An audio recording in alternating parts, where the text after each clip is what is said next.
Welcome back. Last year, Allie Riske saved 5 championship points, came back to beat Kiki Bertens in her Toggenbosch for her second WTA singles title, put her back in the top 50 for the first time in 2 years, and set off a great summer. We are so happy to once again be joined by Allie Riske here on TC Live, friend of the show as always. And Allie, we just heard the news today that the U.S. Open reportedly will be a go this year. What was your reaction when you heard that? Yeah, well, first of all, thanks for having me. I'm so excited. Thanks for starting it off with a little grass court throwback. I am definitely during this time of the year. But yeah, news of the U.S. Open, I think, is great. However, I do think, that a lot of things post U.S. Open have not been addressed, which is really unfortunate. And I think a little unnerving for us. But fingers crossed things get sorted and, that everything goes well. Yeah, Allie, no fans at the U.S. Open, social distancing amongst the players. And obviously for an American, if you even wanted to, you could drive up there. But so many of the top 100, more than half are from Europe. What have you been hearing from some of the other players that are a little more uncertain about playing the U.S. Open? Yeah, look, I think that you have, you have people that want to play and you have people that are hesitant to come out and play. And I think you have people that are just hesitant about starting and having rankings start and then what happens after. So we have a few different categories there. I personally am unaffected by not being able to go into Manhattan and have to stay at an airport hotel because I never leave my hotel room. So that part for me is literally the least of my worries. I think right now we all understand that it has to be without fans and that's just how things are going to be. But I think, the bigger picture is the season starts, what happens after in terms of the other tournament commitments. So I think it's a little unnerving. And like I said, fingers crossed that, things work out and we have some tournaments that are confirmed and that our season can go on as the U.S. Open is suggesting. Yeah, and if we do go on, either way, it's definitely a shortened season this year. But I want to go back to good times when you played on what I think is your favorite surface, your best surface on grass in Hertogenbosch and match point, and you winning. Tell us what was going through your mind. Gosh, well, I was never supposed to win that match. I was down the entire time against Kiki, and I was down 5 match points. And it's amazing. My husband actually has all 5 match points saved on his phone because I saved them all by coming into the net and hitting a winning volley. And he's like, this is what you need to do more often. But I will never forget it. I was not supposed to win that match. It was definitely just grit and, a little bit of luck that got me through that. And it was so exciting because it was my second win on tour, which, I hadn't had one of those in a while. So it was super exciting and it kind of propelled me onto Wimbledon and really sad to be missing the grass court season this year, obviously. Yeah, of course, where you got to the quarterfinals at Wimbledon. But all of these great results helped you get into the top 20 for the first time. And how has that changed? The external pressures, the internal pressures, how is that different being in the top 20 and kind of being the hunted?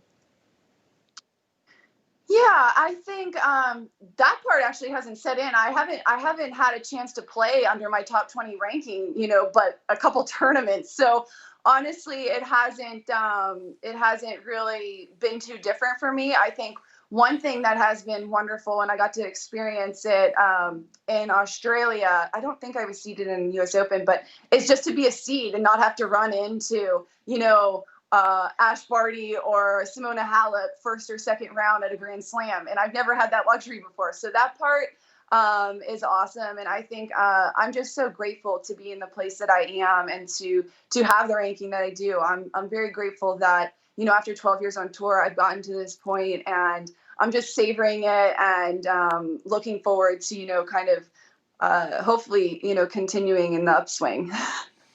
Oh, you've worked hard, Allie, and you've earned it. Career high of 18, and we'll see if it continues to rise. You've already played the UTR Pro Match Series, one of the events that has come back in the Reopen Tour, and you're about to play the Credit One Bank Invitational next week in Charleston, South Carolina. All the players, all the broadcasters, everyone loves the event there with Bob Moran and Eleanor Adams. What are you looking forward to? What do you think about the format that they have with two teams? I think it's amazing. It is so exciting that, the people from Volvo Car Open have put this together, and, the Credit One Bank Invitational. It's going to be, I think, an awesome experience. Everyone's so excited. It's a great group of girls. They've just done, I think it's going to be a fantastic event. And personally, I've always enjoyed playing in South Carolina. I trained in Hilton Head for my high school years. So 4 years I was there. So I love the Low Country. I love the people, the Southern hospitality. And so it's a really special event.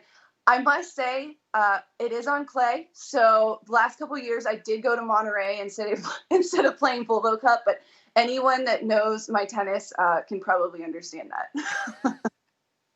You're still great on clay, Allie, and we're looking forward to it. But I want to talk about the team event. In the last couple of years with the Laver Cup, the ATP Cup, so many more of these team events have come into play with tennis. And I think the fans just really like to see your guys' personality, how you interact with each other. I guess the draft, there's going to be a real draft next Monday, which should be interesting to watch. But what's that going to be like? You played so much Fed Cup. When in an individual sport, you finally get to play on a team. I think it's going to be amazing. Like I said, it's a great group of girls. I think it's going to be a lot of fun. Having the team atmosphere. I personally always love my Fed Cup experiences for that reason, because you finally get to be a part of something, bigger than yourself. And being that we don't have fans there, I think it'll be awesome to, feed off the energy of, our teammates. So it should be a really, really great event. And I think everyone's just super excited to be able to compete again and have something to train for, and to be able to do it together. And, this atmosphere will be, I think, really special. Allie, we've had this abbreviated year in tennis. You've only played 9 matches this year, but I think one of them was pretty special. I kind of consider you a late bloomer in your late 20s, and you're really having your best results now. Take us back to that 4th round at the Australian Open. You're playing Ash Barty, #1 in the world, Rod Laver Arena, and you're starting to get used to these experiences. What were the emotions? What were the memories of playing Ash? 6-4 in the 3rd, you lost, but still an amazing match. Well, thanks, Tracy. I think that's very generous. I personally don't know how well Ash or I played during that match. It was a different experience for me, too, because I'm playing an Australian Open against, their favorite, and the crowd was hilarious. I think I found myself distracted, not in a bad way, but in a way that I was actually laughing with the Australian crowd, because the chants that they would come up with for Ash were hilarious. And I thought, these people are so creative.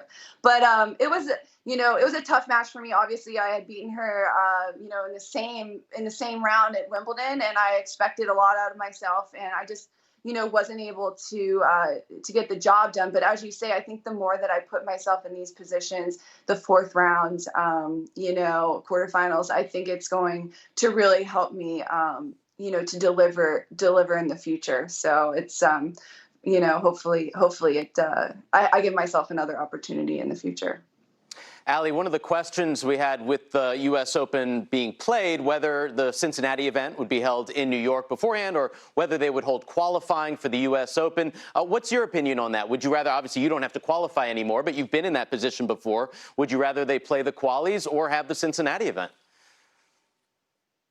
Well, if it's either or, I would say that for the U.S. Open, a Grand Slam, to have qualifying is a must, in my opinion. It has to be an equal playing field. And I think to totally take out qualifying, even, if there's a stipend that helps them, it's not the same as, earning points. So I think personally that forego Cincinnati and have qualifying, in the Grand Slam. So that's my personal opinion, and we'll see what happens there.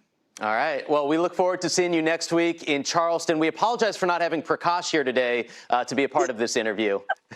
I know. I can't rip on anyone here. You all are too normal. No Jonah the dog, nothing. But it is always great seeing you, Allie. So good to see you. Thanks for having me.